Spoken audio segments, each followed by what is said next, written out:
বাসর ঘরে ঢুকেই আমার স্বামী সৌভিক যখন আমাকে গমগমে কণ্ঠে বলে উঠল, শোনো মেঘা, একটা গুরুত্বপূর্ণ কথা আগেই বলে দিচ্ছি। আমার মাই আমার জীবনে সব।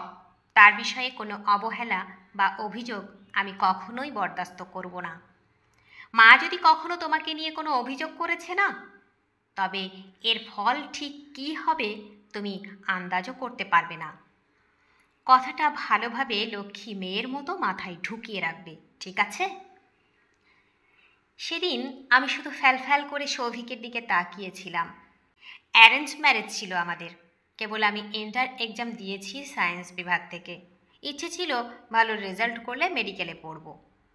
গায়ে সাদা অ্যাপ্রন, গলায় স্টেথোস্কোপ বরাবরই আমার স্বপ্ন ছিল। কিন্তু বাবা হুট করেই তার পরিচিত এক ঘটকের ব্যাখ্যা অনুযায়ী যোগ্য পাত্র পেয়ে আমার মতামত নেবার প্রয়োজন মনে না করেই অজ্ঞাত পরিবারটির হাতে আমাকে তুলে দিলেন। পড়াশোনা করে জীবনে বরাবরই বড় কিছু হবার ইচ্ছে ছিল আমার।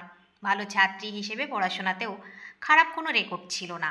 সঙ্গীত, বিতর্ক প্রতিযোগিতা, কবিতা আবৃত্তি, উপস্থিত বক্তৃতা সব কিছুতেই ছিলাম সবার ঊর্ধ্বে। বাবা কেন আমাকে দ্রুত বিদায় করতে উদ্যত হলেন সেটাই বোধগম্য হলো না। আমার বা আমার মায়ের কারোরই না। বাবার ইচ্ছেকে প্রাধান্য দিয়েই বিয়ের পিঁড়িতে বসলাম। মায়ের অনেক আদরের ছিলাম। একমাত্র সন্তান হবার সুবাদে বাবাও কম ভালোবাসতেন না আমাকে। বাবার ভালোবাসাটা ছিল অপ্রকাশিত। বাবা যেদিন আমাকে সৌভিকের হাতে তুলে দিলেন, সেদিন তিনি আমাকে জড়িয়ে ধরে হু হু করে কেঁদেছিলেন। সেদিনই প্রথম বাবার চোখে জল দেখেছিলাম। সৌভিকের হাতে আমার হাত দিয়ে বাবা অনুরোধের সুরে বলেছিলেন, আমার মাকে তোমার কাছে তুলে দিলাম বাবা। জন্মের পর আমি আমার মাকে দেখিনি। মেঘাই আমার মা। আমার মাকে কখনো কোনো কষ্ট দিও না। মেয়েটা আমার বড্ড অভিমানী। কখনো কিছুতে অভিযোগ করবে না। বেশি কিছু চাহিদাও নেই আমার মায়ের, শুধু তুমি ওকে একটু আগলে রেখো। সৌভিক বাবাকে আশ্বস্ত করতে কেমন যেন দ্বিধান্বিত ছিল। বাসর ঘরে যখন সৌভিক আমার মন খারাপের খবর না নিয়ে, আমার চোখের জল মুছিয়ে না দিয়ে তার মায়ের যত্ন আত্তি নিয়ে চিন্তিত, তখনই বুঝতে পেরেছিলাম সৌভিক তার মায়ের বাধ্যগত ছেলে। বিয়ের পরদিন সকালবেলাতেই শাশুড়ি আমাকে এক গাদা কাপড় ধুতে দিলেন। মা আমাকে কখনো কাপড় ধুতে দেননি, তবুও আমি নিজের কাজ নিজেই করার চেষ্টা করতাম। কাপড় ধুতে সেরকম পটু না হলেও আমি কাপড়গুলো যত্ন নিয়ে পরিষ্কার করে ছাদে মেলতে যেতে নিতেই শাশুড়ি পথ আগলে দাঁড়ালেন। 2 আঙুল দিয়ে চিমটি দিয়ে একটি কাপড় তুলে নাক সিটকিয়ে বললেন, মা, ছি, কি করেছ এসব? এই তোমার কাপড় ধোয়ার নমুনা? বলি, শুধু কি 2 হাত মাখিয়ে খাওয়াটাই শিখেছ? কাপড় পরিষ্কার হয়নি, যাও আবার ভালো করে এগুলো পরিষ্কার করো। আর কাপড়গুলো ধুয়ে রান্নাঘরে এসো, সব রান্না পড়ে আছে। ছেলে বিয়ে করিয়ে মেম সাহেব বানানোর মানুষ আমি নই, বুঝেছ? বাপের বাড়ির আরাম আমার এখানে হবে না, যাও যাও। শাশুড়ির কর্কশ কথায় আমার চোখ দুটো ছলছলে হলো। তবুও মুখ দিয়ে উষ্ণ ভাব পর্যন্ত বের হতে দিলাম না। আমি শুধু অসহায় দৃষ্টিতে সেদিন সৌভিকের দিকে তাকিয়েছিলাম। ভেবেছিলাম ও হয়তো বলবে, থাকুক না মা, আজ ওকে আর কাপড় ধুতে দিও না। আজ ওর প্রথম সকালে বাড়িতে, কিছুদিন থাকুক, পরে না হয় আস্তে আস্তে সব বুঝিয়ে দিও। কিন্তু আমার ধারণা ভুল প্রমাণ করে সৌভিক তার মায়ের সাথে তাল মিলিয়ে বলে উঠল, বাপের বাড়ি থেকে কাপড়টাও ধুতে শেখোনি? বাবা মা কী শিখিয়েছে তবে তোমায়? ওই মুহূর্তে আমি সৌভিককে কিছু বলতে পারিনি, ফ্যাল করে তাকিয়ে থাকা ছাড়া। সৌভিক কখনো আমাকে বুঝতেই চেষ্টা করেনি। আমি দিনের পর দিন আমার শাশুড়ির হাতে নিগ্রহের শিকার হয়েছি। দিন শেষে সৌভিক যখন বাসায় ফিরত, শাশুড়ি তখন বানিয়ে বানিয়ে কেটে কেটে মশলা মাখিয়ে আরও বিভিন্ন কিছু বলতো। সেগুলো শুনে সৌভিক মাঝে মাঝে আমাকে ধমকাতো, মাঝে মাঝে চুপ থাকতো, আবার মাঝে মাঝে গায়ে হাত তুলত। শাশুড়ি সেগুলো অনেক তৃপ্তির সাথে উপভোগ করতেন। রাতের আধারে সৌভিক যখন তার চাহিদা পূরণে আমাকে কাছে ডাকত, তাকে আমার হিংস্র কুকুর মনে হতো। যে কুকুর খাবারের লোভে ভালো সেজে থাকে, আবার খাবার শেষ হলেই বিশ্রী দাঁত বের করে ঘেউ ঘেউ করে ওঠে। সৌভিকের প্রতিটা স্পর্শ আমার শরীরে কাঁটার মতো বিদ্ধ। নির্লজ্জ সৌভিক সেটাও কখনো বুঝতে চেষ্টা করেনি। ননদের প্রিয় ইলিশ মাছ ভাজি করতে গিয়ে ভুলে সেদিন এক পিঠ মাছ পুড়ে গেছিল। সেদিন শাশুড়ি সেই তেলে ভাজা গরম খুন্তিটা আমার হাতের তালুতে চেপে ধরে চিৎকার করে জিজ্ঞেস করেছিলেন, মন কোন নাগরের কাছে থাকে? নবাবে বেটি, ইচ্ছে করেই মাছটা পুড়িয়ে দিলি, তাই না? শাশুড়ির দেওয়া আঘাতে সেদিন আমি একটুও কাঁদিনি। কাঁদলে আমি মনোবল হারাবো, বেঁচে থাকার প্রেরণা পাবো না। কান্না কোনো মেয়ের জীবনের সঙ্গী হতে পারে না। কান্না মানুষকে দুর্বল করে দেয়, ঘুরে দাঁড়ানোর পথ রুদ্ধ করে দেয়। সৌভিক আমার পোড়া হাত নিয়ে তাচ্ছিল্য করে বলেছিল, বেশ করেছে, আরও দু এক ঘা দেওয়া দরকার ছিল। মেয়ে মানুষ বেশি লাই পেলেই ঘাড়ে উঠে নাচতে চায়। আমার বোনের দিকে পাকা চোখে আর একবার তাকালে না, একদম চোখ উপড়ে দেব, মনে থাকে যেন। সৌভিকের এহেন নিষ্ঠুর কথায় আমার কেবলই মনে হলো, যাকে আঁকড়ে এখানে পড়ে থাকব সেই আমাকে মূল সমেত উৎপাট করেছে।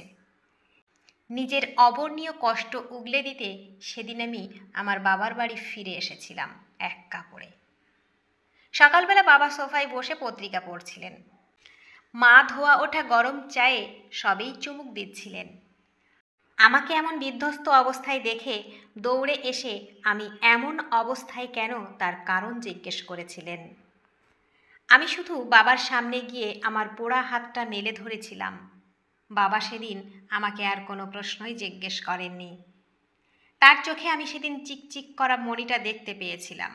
মা আমাকে জড়িয়ে ধরে কেঁদে হাতে মলম লাগিয়ে আমার কাছে বারবার ক্ষমা চাচ্ছিলেন। আমি আমার ভাগ্যকে দোষারোপ করি। এখানে বাবা মায়ের কোনো দোষ নেই। মানুষের ভাগ্যে যা লেখা থাকবে তাই হবে।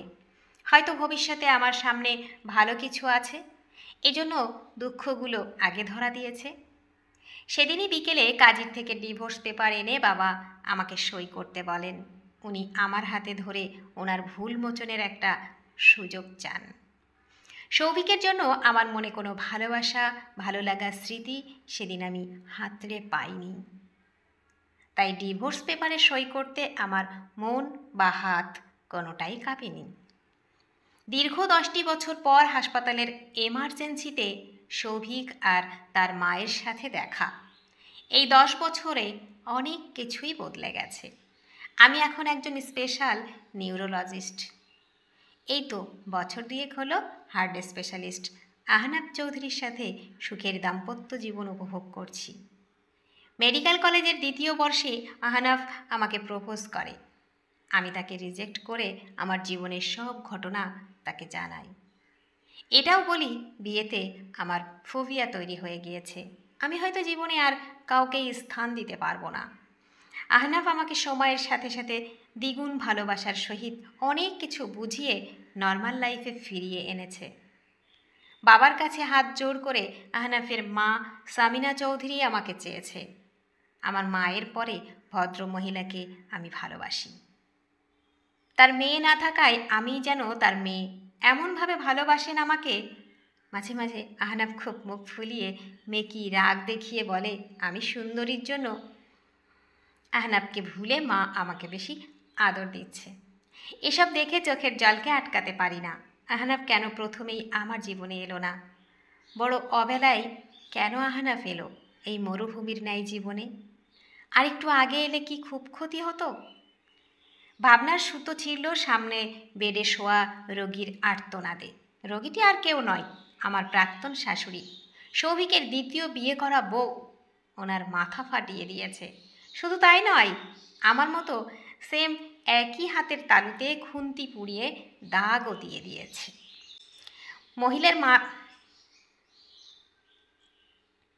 মহিলার মাথা থেকে গলগল করে রক্ত ঝরছে। এদিকে হাতের পোড়া জায়গায় জ্বলুনিতে কাতরাচ্ছে। কোনো মতে মাথার সেলাই দিয়ে এক্সরে রুমে পাঠিয়ে রিপোর্টের জন্য অপেক্ষা করতে চেম্বারে এলাম।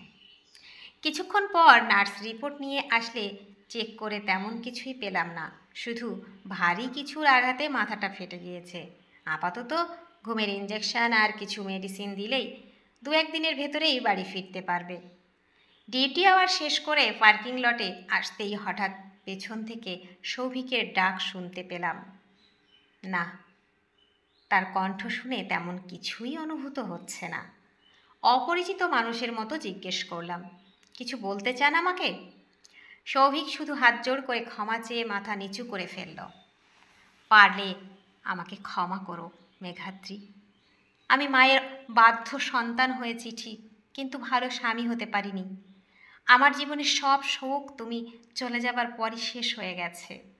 মা সহজ সরল ভেবে যার সাথে আমাকে দ্বিতীয় বিয়ে দিয়েছেন, মেয়েটি নামকরা খুনির বোন। সুযোগ পেলে মাকে ধরে ধরে প্রায়ই মেরে রক্তাক্ত করে দেয়। আমার বৃদ্ধ মাকে দিয়ে বাসার সব কাজ করায়। আমার গায়ে হাত তুলতেও তার আটকায় না। তার থেকে আমার মৃত্যু না পর্যন্ত কোনো মুক্তি মিলবে না। আমি শুধু চাইব তুমি আমার উপর থেকে তোমার অভিশাপটুকু তুলে নাও আর আমাকে ক্ষমা করে দাও। আপনাকে আমি কোনো অভিশাপ তো দূর মনেই রাখিনি মিস্টার সৌভিক মাহতাব, বলেই সামনে ঘুরে হাঁটা ধরলাম গাড়ির কাছে যাবার জন্য। হঠাৎ পরিচিত পুরুষ কণ্ঠে ডেকে উঠল মেঘু বলে। আমি জানি এটা আহনাব, ও ছাড়া আমাকে এত আদুরে ডাক কেউ ডাকতে পারবে না। দৌড়ে এসে 2 হাত ধরে জিজ্ঞেস করল, ফোন তুলছিলে না কেন? অনেকক্ষণ ধরে অপেক্ষা করছি একসাথে বাড়ি ফিরব বলে। সৌভিকের কথার জন্য ফোনটা তখন তুলিনি। সেটা আহনাবকে বুঝতে না দিয়ে বলে উঠলাম, সাইলেন্ট ছিল, টের পাইনি। I am sorry. তুমি কখনো সরি বলবে না মেঘু। তোমার কোনো ভুল এই নশ্বর পৃথিবীতে ভুল বলে গণ্য হবে না। তোমার সব ভুল ফুল হয়ে ঝরে যাক, সব ভুল আমার। এই বলে আহনাব আমাকে হাত ধরে টেনে গাড়ির দিকে অগ্রসর হচ্ছে। আমি পিছন ফিরে তাকিয়ে সৌভিকের অনুতপ্ত মিশ্রিত চোখে জল দেখতে পেলাম। না, কষ্ট মোটেও হচ্ছে না তার জন্য। ওর নিজের অন্ধত্বের জন্য ও নিজে দায়ী। তার কর্মফল তাকে অবশ্যই ভোগ করতে হবে। তার নিজের বেখেয়ালে সে সব কিছু হারিয়েছে। বিধাতা তাকে তার প্রাপ্যটাই ভোগ করাচ্ছে। বিধাতার সাজা থেকে পরিত্রাণ পেয়ে পালাবে কার সাধ্যি? বন্ধুরা, গল্পটি যদি ভালো লেগে থাকে তাহলে প্লিজ লাইক, কমেন্ট ও শেয়ার করতে ভুলবেন না। আর নতুন বন্ধু হলে অবশ্যই সাবস্ক্রাইব করে সঙ্গে থাকবেন। আশা রাখছি। ধন্যবাদ, ভালো থাকবেন।